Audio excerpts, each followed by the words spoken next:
Welcome to Local SEO in 10. This is your go-to podcast for answers about how you can grow your local business online easily and quickly. Brought to you by local SEO experts Magnified Media in Walnut Creek, California. In each 10-minute episode, our digital marketing expert Adam Duran answers your questions on how you can get more leads for your business fast. Remember, if you're not taking care of this part of your business right now, you can bet your competitors are. And now, here's our host with the questions, Jamie Duran, and our expert with the answers, Adam Duran. All right, Anna.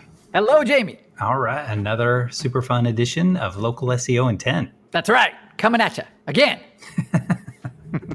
All right. It's so hot here. It's so hot. What is the temperature outside? Like 1,000,000? It's summer temperature here in Northern California. So I know where I'm at. It's pretty hot.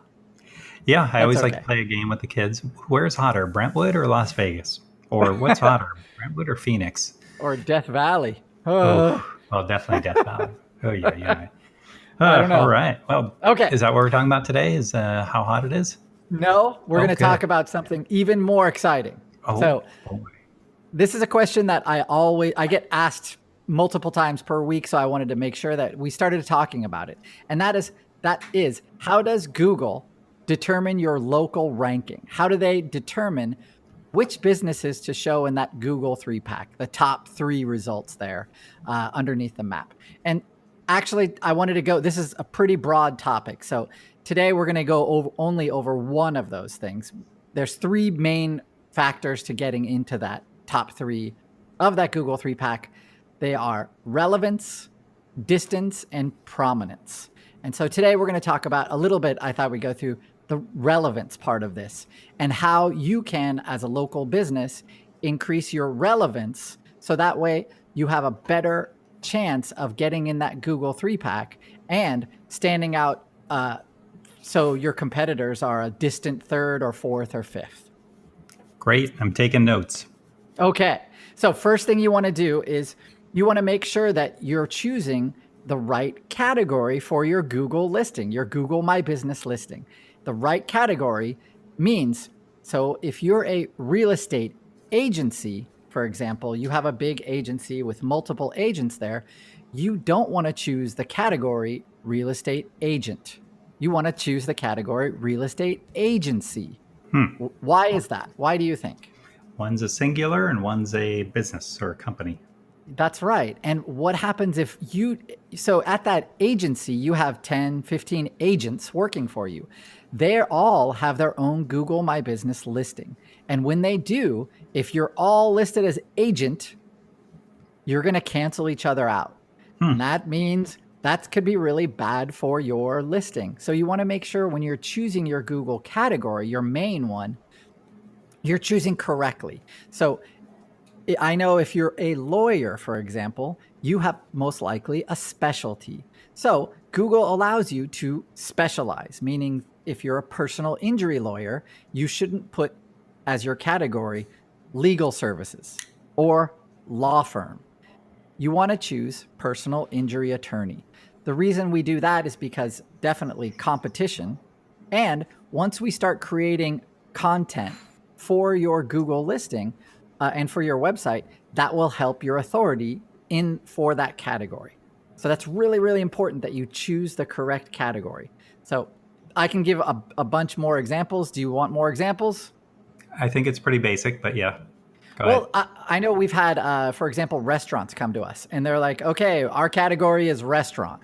And I have to say, well, there's about 400 restaurants in the city that you're trying to break through with. And many of those restaurants are 10, 20, 30 years older than yours. So it's going to be tough to unseat those restaurants with a much bigger history. They're much more relevant in Google's eyes. Okay, so you want to make sure that you choose your Google category correctly. Okay. Category. Got it.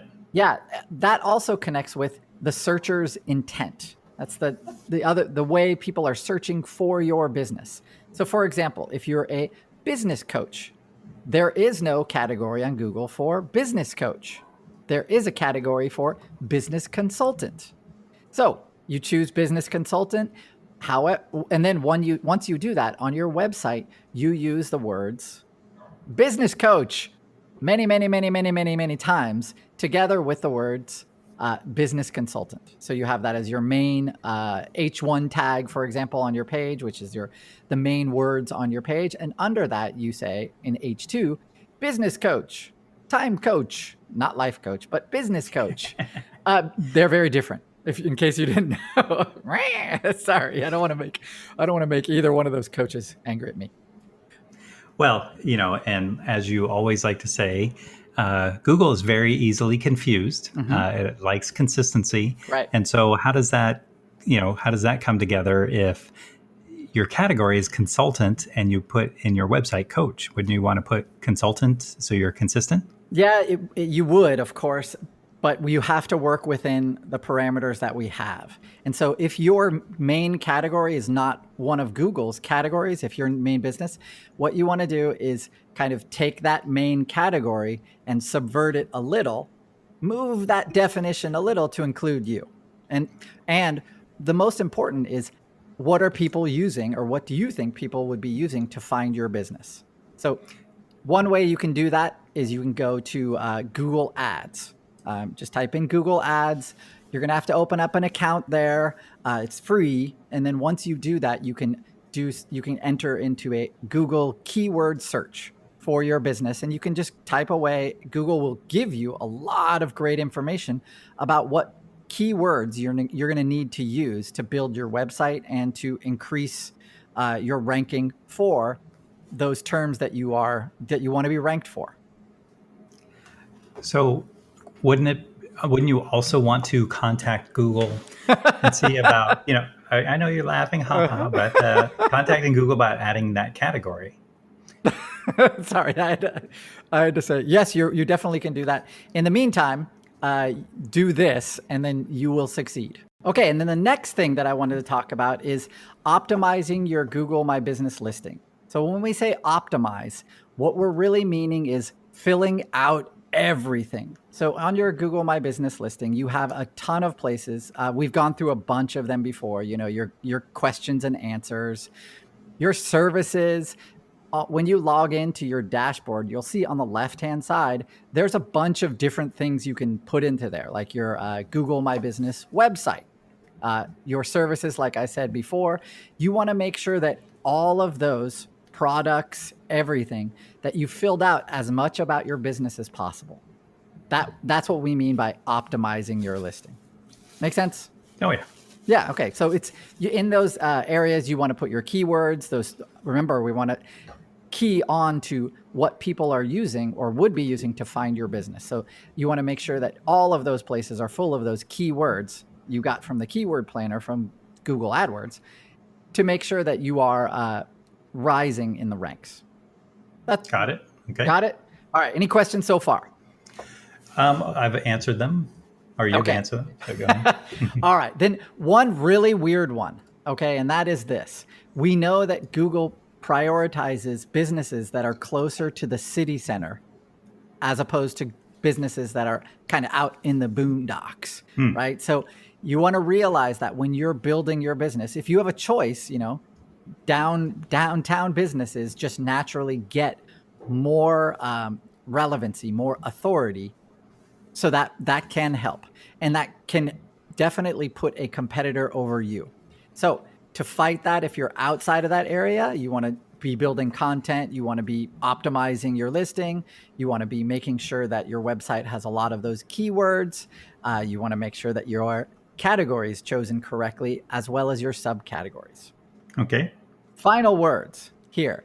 You're going to be tempted to put in keywords into the name of your business on Google. So what I mean by that is, say I am a plumber in, let's say, Sacramento. So a really easy way to fool Google is to say, John's Plumbing, Sacramento plumber, or Sacramento's top plumber, or you'll see people do that. And it gets very frustrating, of course. But what they don't realize is that's an easy win. If you can get it by Google, definitely.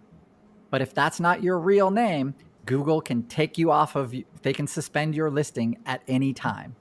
And so you definitely you want to stay away from, it's called keyword stuffing your name on your Google My Business.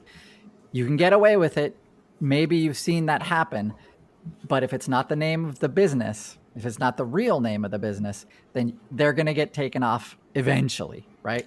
Eventually. Yeah. I did a search today actually where looking for a heating air conditioning company, a particular one, and a different one came up.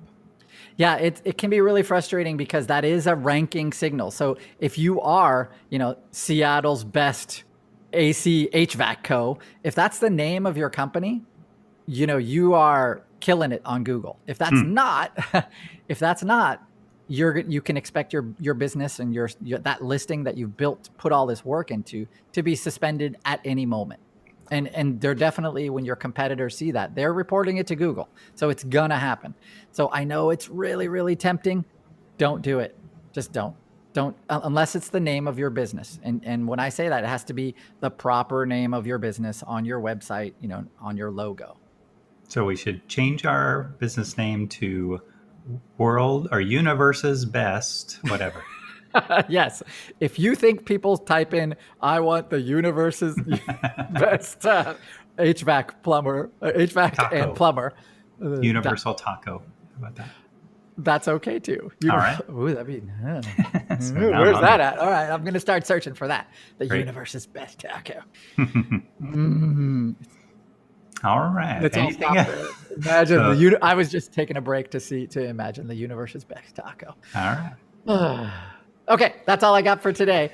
For relevance, remember your category. You want to make sure that you get the intent of your searchers. You want to have your optimized listing. If you can be downtown, that's best. And please don't keyword stuff your title. Got it. Sounds good.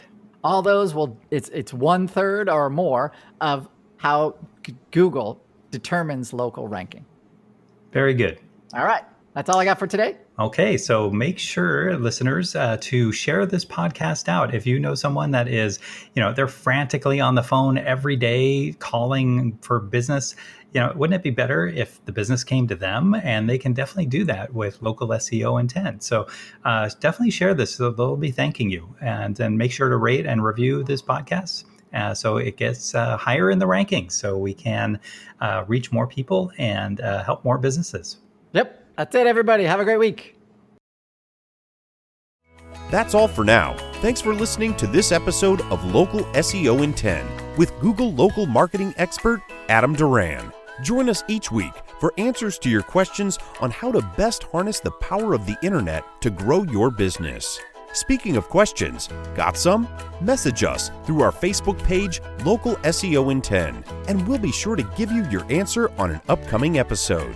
This episode of Local SEO in 10 is brought to you by Magnified Media, the leading online marketing agency in Northern California, who invite you to grow your business by magnifying your online visibility and credibility.